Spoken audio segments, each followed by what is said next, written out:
Okay, this will be great fun. An atheist conference is hosting a rock band that sings about burning down churches and synagogues. Well, when the weather's bad, you know. Occupation, God, hatred. Well, the occupiers were throwing condoms at Catholic schoolgirls in the States. Did you hear about that? Militant atheists, so unhappy, so angry. What is it about these people? Well, I mean, we'll find out, because Joe Boot, he's happy and he's jolly and he's fun because he's a Christian apologist and a Christian author, and he's wearing a yellow polo shirt did you hear about this, by the way? I did, yeah. Well, let's show the video, because just to set this up, there's actually a military base where a conference is taking place. They've invited this rock band. The band said they won't actually sing this video, this song, at the conference. But, of course, this is what they're most famous for. Let's have a look at this video now, please.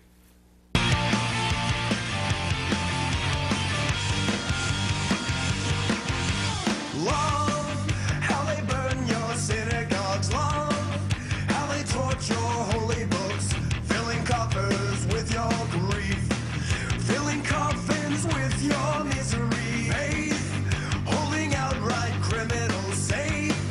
This is just the world we live in.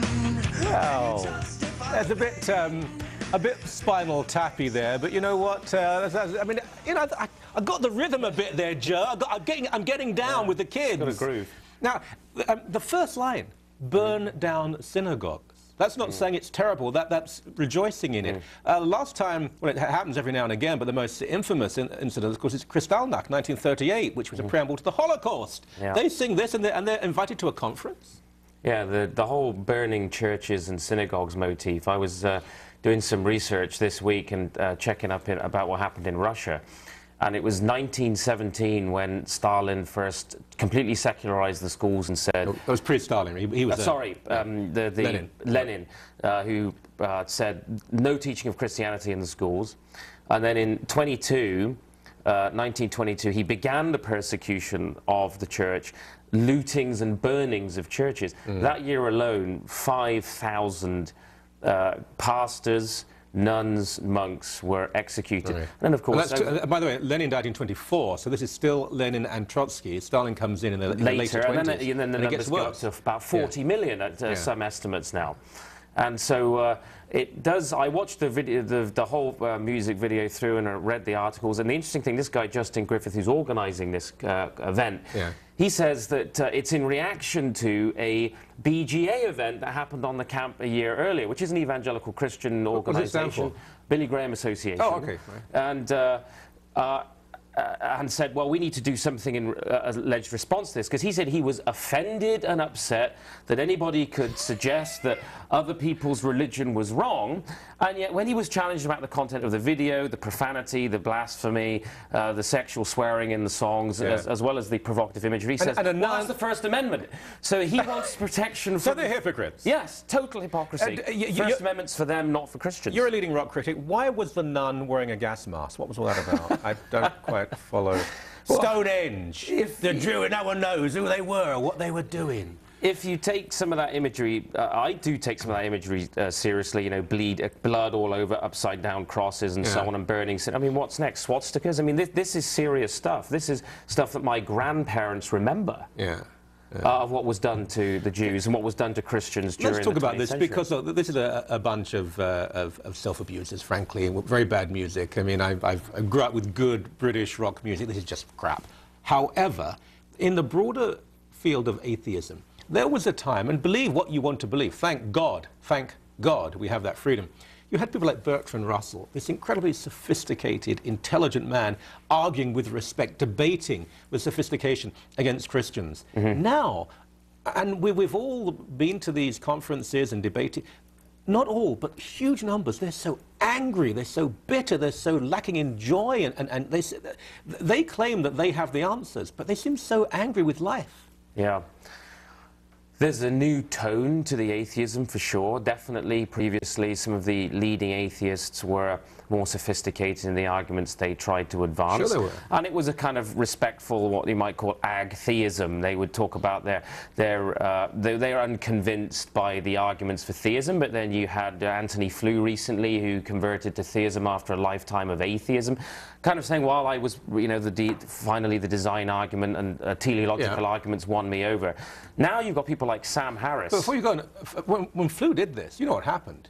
They accused him of being mentally ill. That's right. They said he'd had a breakdown. He was now mentally ill. Yeah. Because he changed his mind. Yeah, because it's perceived as, well, when you've got people saying now that Christian education of children is a form of child abuse, which was the position of both Hitchens and Dawkins. Somebody like Anthony Flew, well, he's senile, he's going mad, whatever, he can't possibly have, thought there's credibility to this. Sam Harris, though, in his book, and this is more disturbing because this is the tone of the new atheism, in his book, The End of Faith, Religion, Terror and the Future of Reason, this is worth hearing. He says, the link between belief and behavior raises the stakes considerably.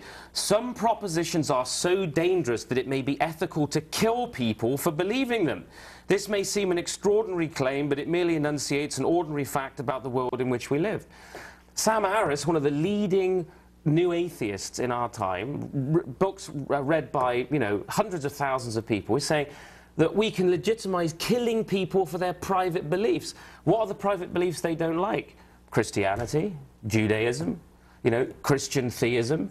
And so that's why when you juxtapose atheist speakers and images like that at a concert, it's disturbing, it's worrying.